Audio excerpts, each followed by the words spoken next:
días, queridos hermanos. Sean bienvenidos al mensaje dominical del Centro Cristiano Cordero de Dios.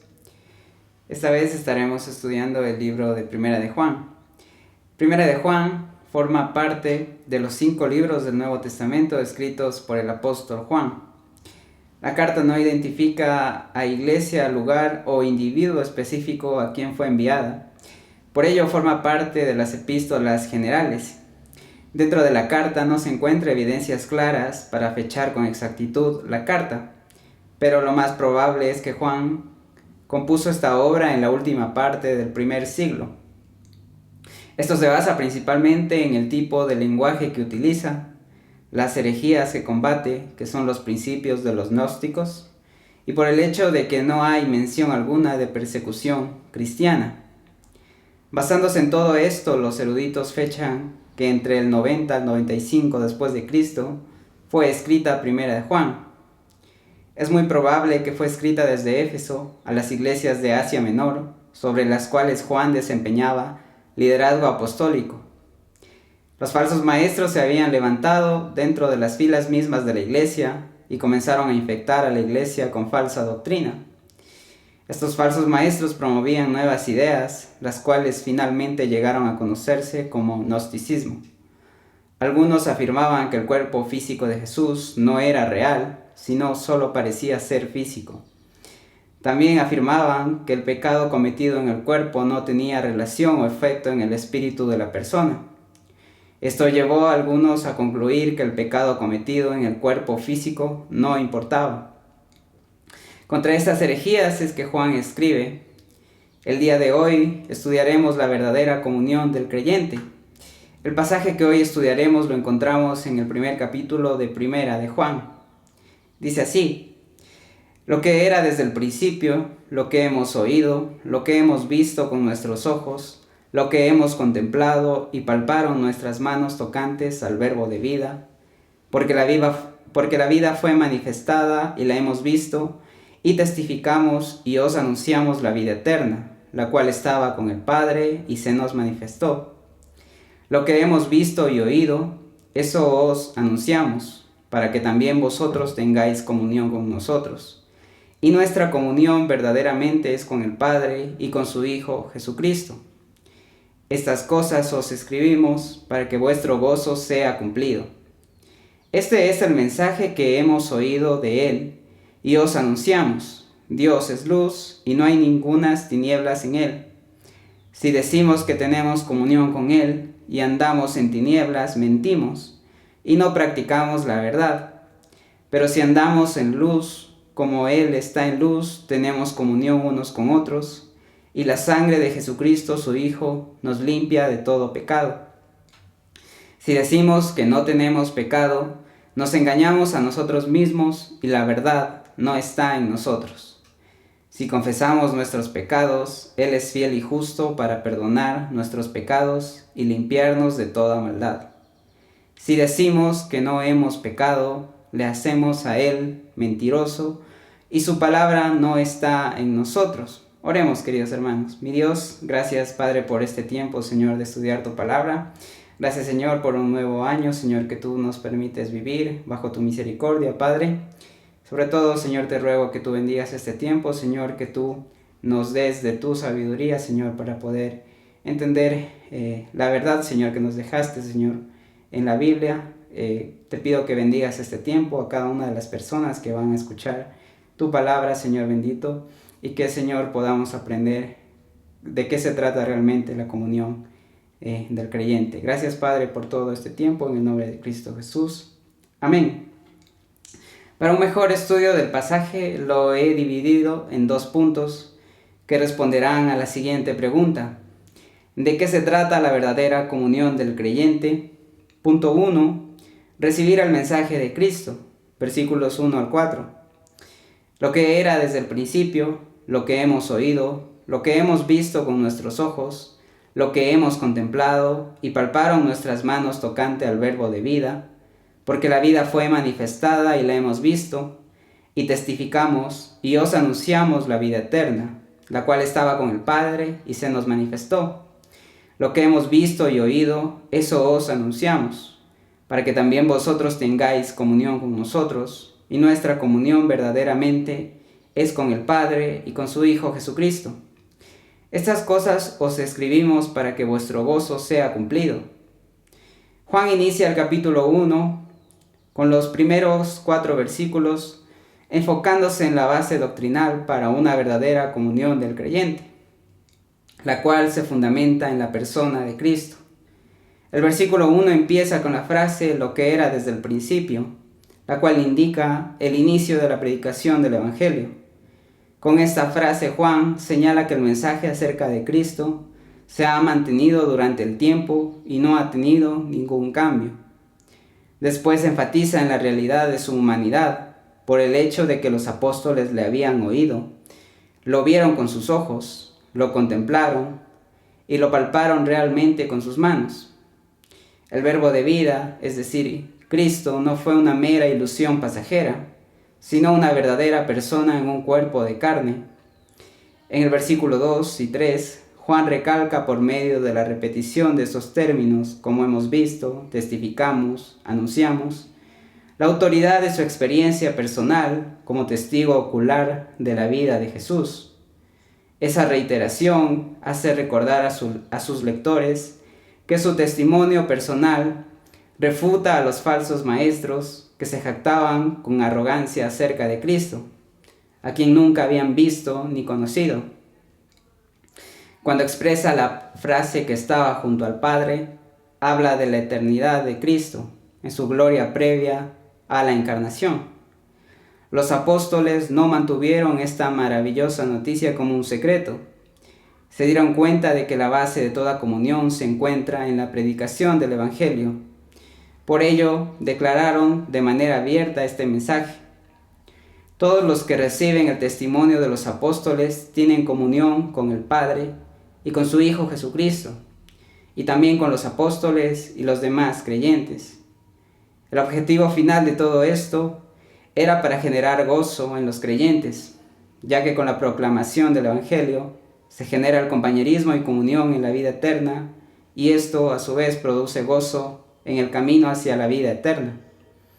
Como discípulo, apóstol y testigo ocular del ministerio de Jesús, que además presenció su muerte y resurrección, y por haber sido uno de los 3 discípulos más cercanos al Señor junto a Pedro y Jacobo, Juan afirma aquí la realidad física de que Jesucristo ha venido en la carne.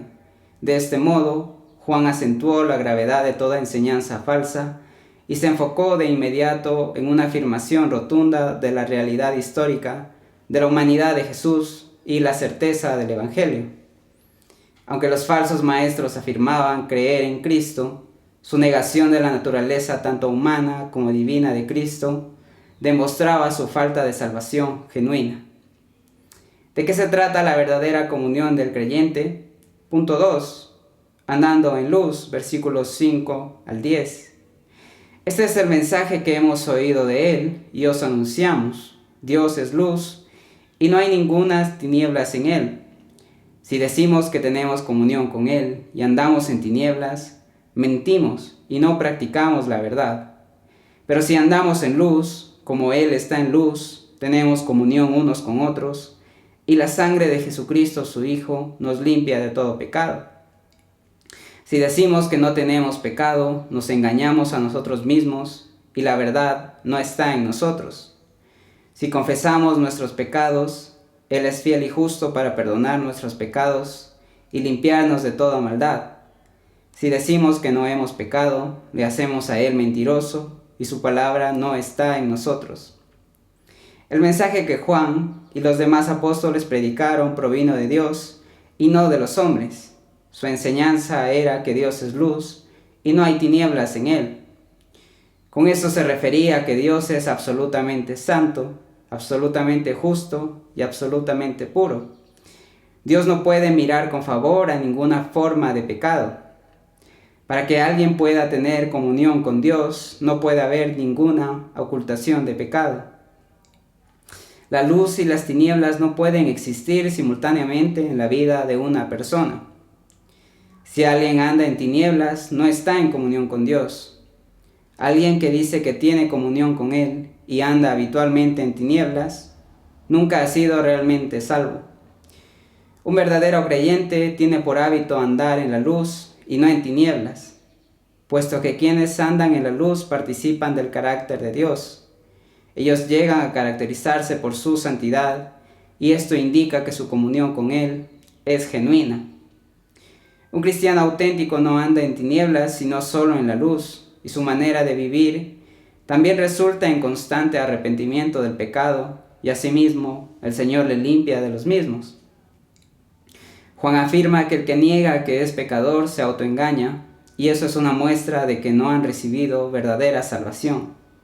La confesión continua del pecado es una indicación de salvación genuina y es característico de un verdadero creyente, ya que reconoce su estado caído y la necesidad de recibir el perdón de pecados que solo Dios otorga. A su vez, Él es fiel para perdonar, ya que lo ha prometido. Es justo porque ha hallado una base justa para el perdón, esto es, en la obra sustitutiva del Señor Jesús en la cruz.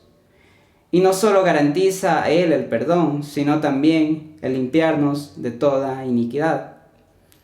Finalmente, Juan termina este capítulo afirmando que aquellos que digan que no son pecadores hacen que Dios sea un mentiroso, ya que están contradiciendo su palabra de manera directa y niegan completamente la razón por la que el Señor Jesús vino a padecer, derramar su sangre y morir.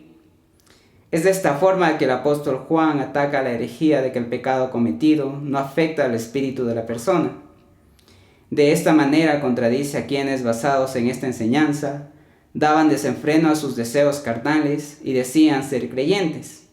Lo único que esto reflejaba es que no eran verdaderos creyentes.